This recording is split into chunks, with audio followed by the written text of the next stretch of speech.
While Jesus was saying these things, while Jesus was speaking, a Pharisee invited him to share a meal with him. After Jesus,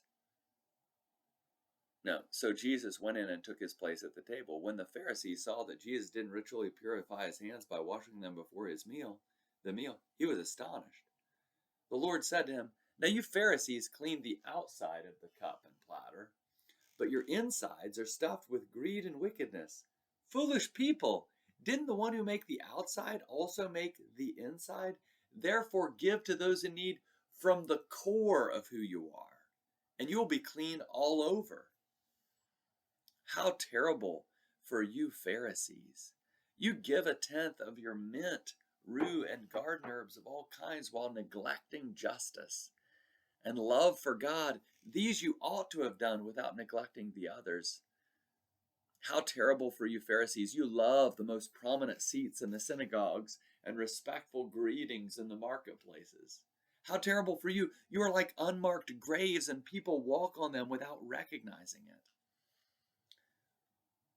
One of the legal experts responded, "Teacher, when you say these things, you are insulting us too." Jesus said, "How terrible for you legal experts too. You load people down with impossible burdens, and you refuse to lift a single finger to help them. How terrible for you! You built memorials to the prophets whom your ancestors killed.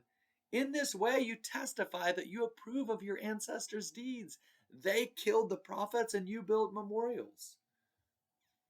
Therefore, God's wisdom has said, I will send prophets and apostles to them, and they will harass and kill some of them.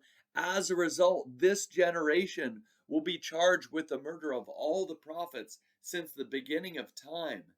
This includes the murder of every prophet, from Abel to Zechariah, who was killed between the altar and the holy place. Yes, I'm telling you, this generation will be charged with it. How terrible for you legal experts! You snatched away the key of knowledge. You didn't enter yourselves, and you stood in the way of those who were entering." As Jesus left there, the legal experts and Pharisees began to resent him deeply and to ask him pointed questions about many things. They plotted against him, trying to trap him in his words.